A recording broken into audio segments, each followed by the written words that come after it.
Hello guys. तो ज़्यादा इधर उधर की बातें नहीं करते हुए मैं टू द पॉइंट आती हूँ। तो मैं हूँ यूजीसी नेट एस्पिरेंट, है ना। यूजीसी नेट एस्पिरेंट जो मैं हूँ, तो मैं आपको एक बात बताना चाहती हूँ कि मैंने पहले इसका पेपर दिया था दिसंबर में। उसमें मेरा नहीं हुआ क्योंकि उसमें मुझे करना ही नहीं था, जस्ट फॉर ऑब्जर्वेशन, नथिंग। मतलब पता भी नहीं था कि क्या होता है, किस तरह के इसमें क्वेश्चंस पूछे जाते हैं, कुछ भी नहीं आइडिया था। बस एग्ज़ाम फॉर्म फिल किया, जनवरी में एग्ज़ाम हुआ और मैं देने गई, बस इतना सिंपल था। बट अभी सेकंड अटैम्प्ट है मेरा, ऑफिशियली तो सेकंड है, बट मेरे माइंडसेट में ये पहला अटैम्प्ट है मेरा। अब पहला अटैम्प्ट है, अब क्योंकि मैं दिसंबर के बाद से ही इसकी तैयारी में लग चुकी थी।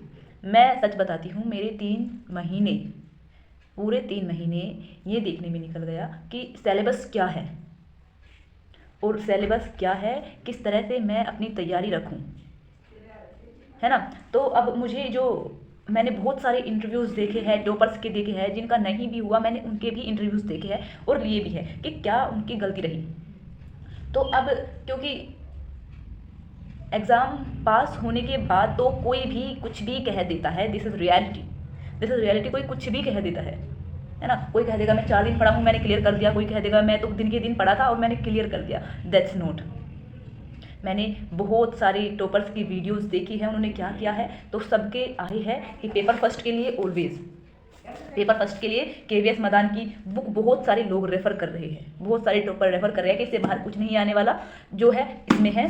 तो मेरे पास ये बुक भी है और मैं इसको भी पढ़ूंगी, और टू बी ऑनेस्ट ये मेरी नहीं है, ये वापस जाएगी एग्ज़ाम्स के, यूजीसी नेट के एग्ज़ाम के 1 महीने पहले। तो मुझे ये मई तक इसमें काफ़ी अच्छा मुझे अपना कॉन्सेप्ट क्लियर करने पड़ेंगे, क्योंकि इसमें क्वेश्चंस भी है। तो मैं इसी से तैयारी करने वाली हूँ। एंड मेरा जो पेपर सेकंड है वो शायद सबका अलग अलग ही होता है, शायद नहीं, पक्का ही होता है अलग। तो ये है मेरा योग का, है ना, क्योंकि मैं योगाचार्य कर रही हूँ, मैं 4th सेमेस्टर की स्टूडेंट हूँ, है ना। और ये मैं इन 2 बुक से कर रही हूँ।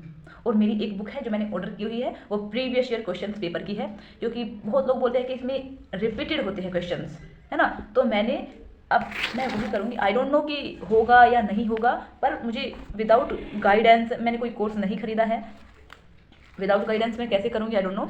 तो हियर इज़ माई डायरी, है ना। तो मैं इस पर बनाने वाली हूँ अपनी सारी की सारी डेली रूटीन, लिखने वाली हूँ।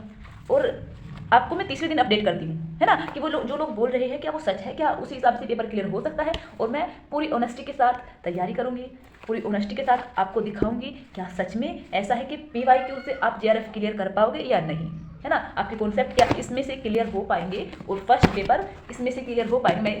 मैं किसी अपने पेपर की कोई प्रमोशन नहीं कर रही हूँ, बट क्योंकि उन्होंने बताया है क्या हो जाएगा, सभी बोलते हैं कि हो जाएगा। इससे concept, main guide, concept clear, previous year questions, mock test, इससे अलावा मैं कुछ नहीं करने वाली हूँ। बस भरत सर की क्लास ले सकती हूँ यूट्यूब से, और एक आध सर की और ले सकती हूँ, उससे ज़्यादा कुछ भी नहीं करूँगी। कितने दिन बचे हुए हैं ये आप लोगों को पता है। तो आज से मैं डेली प्लानर, इसमें मैं लिखूँगी अपने गोल्स को, और मैं बताऊंगी कि क्या जो टॉपर्स बोलते हैं क्या वो रियल बोलते हैं, क्या उस पर चल के वाकई में आप जेआरएफ में अच्छा स्कोर कर सकते हो। और मैं बता रही हूँ कि मैं ग्रेजुएशन में भी आर्ट की स्टूडेंट ही रही हूँ, है ना। और मेरा मैथ भी 10th क्लास तक ही रहा है, तो मेरा मैथ भी दैट मच स्ट्रॉन्ग नहीं है ना। बट जिस तरह से टॉपर्स बोलते हैं कि हो जाएगा, DI is very easy, mathematical reasoning very easy, तो देखते हैं कि क्या होता है। इसलिए आप बने रहिए और देखते हैं कि जो टॉपर्स बोलते हैं कि वो सच है कि नहीं। Thank you. और मैं आपको अपना जो भी डेली प्लानर, मैं इसमें क्या क्या अचीव कर पाई हूँ, क्या क्या नहीं कर पाई हूँ, मैं सब कुछ आपको अपडेट करने वाली हूँ। हर तीसरे दिन मैं ये बनाऊँगी, हर तीसरे दिन मैं आपको बताऊँगी अपनी स्ट्रेटजी क्या है मेरी। इसलिए आप बने रहिए मेरे साथ, है ना, क्योंकि बनने के बाद तो मैं कुछ भी एक लंबी सी वीडियो बना के डाल सकती हूँ कि हाँ मेरा जेआरएफ क्लियर हुआ है, मैंने बस ये किया, ये आप कर लेना। अब देखना है कि क्या वो करके वाकई में ही मेरा जेआरएफ क्लियर हो पाएगा, या फिर जस्ट फॉर व्यूज़। एस्पिरेंट जिनका जेआरएफ क्लियर हो चुका है वो बस व्यूज़ के लिए वीडियो अपलोड कर रहे हैं। इसलिए बने रहिए, साथ दीजिए। अभी जून आने वाला है और उसकी तैयारी करने वाले हैं, नोटिफिकेशन भी कभी भी आ सकती है, इसलिए बने रहिए मेरे साथ। देखते हैं कि क्या है ना। रिसर्चर जो है, क्या उन्होंने जो सिद्धांत दिए हैं क्या उन पर चलना इतना सही हो पाएगा कि नहीं, या फिर वैसे ही हवाई पुलाव उन्होंने बना के हमारे सामने रख दिए हैं। इसलिए बने रहिए, सपोर्ट कीजिए। Thanks for joining in.